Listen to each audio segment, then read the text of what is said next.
সহিংসতা বন্ধ করা ইত্যাদি অনেক কাজ বাকি আছে, অর্থনীতি চাঙ্গা করা, স্থানীয় সরকার নির্বাচন, অনেক কাজ। কিন্তু যদি সাংবিধানিক বিতর্কে সারা দেশ ব্যস্ত হয়ে পড়ে বা পার্লামেন্ট ব্যস্ত থাকে, সেক্ষেত্রে কিন্তু আবার একটা হতাশার ব্যাপার আছে। আমরা নাগরিক হিসাবে অন্তত আমি আশা করব প্রথম অধিবেশনেই বিএনপি বা সরকার বলবে যে আমরা সংসদ সদস্যরা শুল্কমুক্ত গাড়ি নেব। অনেকগুলো চ্যালেঞ্জ সামনে আছে, সেই বিষয়গুলোকে মাথায় রেখে একদম রাজনীতি, অর্থনীতি, সামাজিক চ্যালেঞ্জও আছে অনেকগুলো, সেই বিষয়গুলোকে মাথায় রেখে আসলে কেমন একটা মন্ত্রিসভা বিএনপির গঠন করা উচিত? একটা চ্যালেঞ্জ তো নাগরিক হিসেবে আমি উদ্বিগ্ন বলা যায়। দেখুন, বিএনপি যে এমপিরা বিজয়ী হয়েছে তার 69% হলো ব্যবসায়ী। আচ্ছা, হ্যাঁ, 145 জন ব্যবসায়ী। জি। তো এই পার্লামেন্ট তার মানে ব্যবসায়ীরাই সংখ্যাগরিষ্ঠ, শুধু সংখ্যাগরিষ্ঠ না, প্রায় একচেটিয়া থাকে। কিন্তু সমালোচক ভাই যেটা বললেন যে আসলে অর্থনৈতিক সংস্কার দরকার, তো যে কোনো অর্থনৈতিক সংস্কারের তো লক্ষ্য থাকে দরিদ্রমুখী, দরিদ্রদের অবস্থার উন্নয়ন করা, শ্রমিক কৃষকের অবস্থার উন্নয়ন করা প্রধান লক্ষ্য, আর জাতীয় অর্থনীতিকে চাঙ্গা করা। এখন এখানে একটা কনফ্লিক্ট অফ ইন্টারেস্টের কিন্তু শঙ্কা আছে। নিশ্চয়ই বিএনপি আগে থেকে সচেতন হবে, নতুন সরকারও সচেতন হবে, কিন্তু এই একটা সংখ্যা কিন্তু আছে। দ্বিতীয়ত আরেকটা হলো ব্যাপার যে আমাদের দেশে যে কালচার, এখানে পার্লামেন্টে কিন্তু তীব্র বিতর্ক হবে এবং একটা শক্তিশালী বিরোধী দল আছে। ফলে এখন এই বিতর্কে যেন আবার যে পদক্ষেপগুলো, প্রশাসনিক পদক্ষেপগুলো নেওয়া দরকার, সেটাও তো নিতে হবে। মব সংস্কৃতি বন্ধ, সহিংসতা বন্ধ করা ইত্যাদি অনেক কাজ বাকি আছে, অর্থনীতি চাঙ্গা করা, স্থানীয় সরকার নির্বাচন, অনেক কাজ। কিন্তু যদি সাংবিধানিক বিতর্কে সারা দেশ ব্যস্ত হয়ে পড়ে বা পার্লামেন্ট ব্যস্ত থাকে, সেক্ষেত্রে কিন্তু আবার একটা হতাশার ব্যাপার আছে। কারণ বিরোধী দল কিন্তু সরকার গঠনের আগেই আজকে মিছিল করে ফেলেছে, এইটা একটা ব্যাপার আছে। এখন বিএনপির আপনি যেটা বললেন মন্ত্রিসভার ব্যাপারে, খুবই অনুমান করা যে একটা বড় মন্ত্রিসভা হবে, কারণ বিএনপি জোট সঙ্গীদেরও রাখতে চায় আমি শুনেছি। সেক্ষেত্রে এবং অনেক টেকনোক্রেট মন্ত্রী যদি হন, তাহলে সদস্যদের সংখ্যা বেড়ে যায়, কারণ 10 ভাগের 1 ভাগ টেকনোক্রেট হতে পারে। তো একটা বড় মন্ত্রিসভা থাকবে।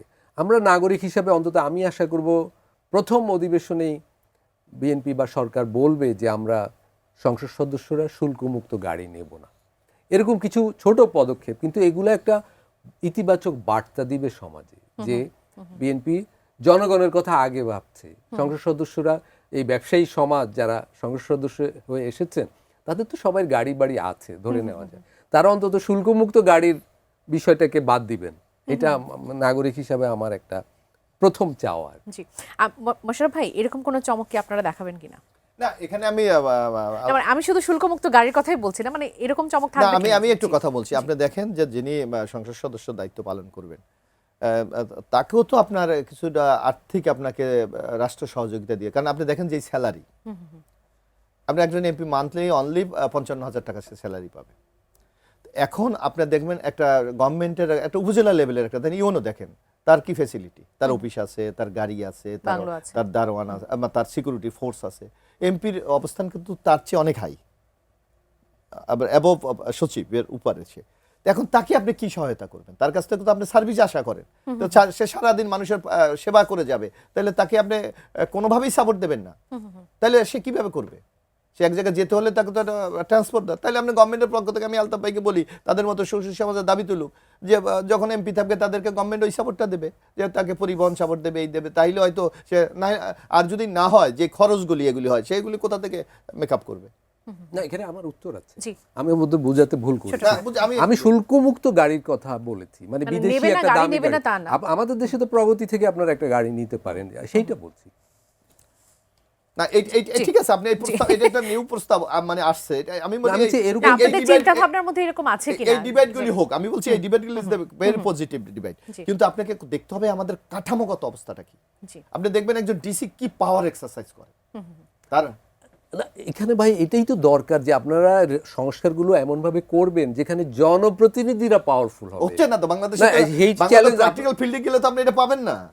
না 213 আসন জনগণ সেখানে- 12 আসন দিয়েছে আলতাফ ভাই আপনাদের। যেটি বলতে চাচ্ছে সেখানেই আপনারা কাজ শুরু করেন, মানে বিএনপি সেখান থেকে কাজ শুরু করেন। আপনি বাংলাদেশে আপনার এই যে কাঠামো, এই যেমন আপনি মানে নেই, কিন্তু না, তৈরি হোক। আপনি একজন উপদেষ্টা, বিগত উপদেষ্টার একজন বক্তব্য যদি আপনি একটু, নিশ্চয়ই আলতাফ ভাইরে আমি জানি না এটার উপর তারা কোনো লেখাটাকে লিখেছে কিনা, মাহফুজ আলম করে যিনি উপদেষ্টা জি। ছিলেন, উনি বলছে 6 মাস আমাকে কোনো কাজ কাজ করতে করতে দেওয়া দেওয়া হয়নি। একজন গণঅভ্যুত্থানের একজন নেতা, এবং আমরা মনে করি তারা খুব পাওয়ারফুল ছিলেন, তাদের অবস্থা যদি এই হয়, আর আপনার যারা ভোটের মাধ্যমে নির্বাচিত, অনেকের এডুকেশন কোয়ালিটি নিয়ে অনেক প্রশ্ন আছে, অনেকের লিডারশিপ নিয়ে প্রশ্ন আছে, বা নেতৃত্ব দিতে হলে যে ধরনের কোয়ালিটি দরকার সেটা অনেকের নাই, হয়তো নানা কোয়েশনে সে এমপি হয়েছে। তো সুতরাং এইসব সংকটগুলি আপনাকে সামনে রেখে কিন্তু আপনাকে জি, আলোচনা অসংখ্য করা।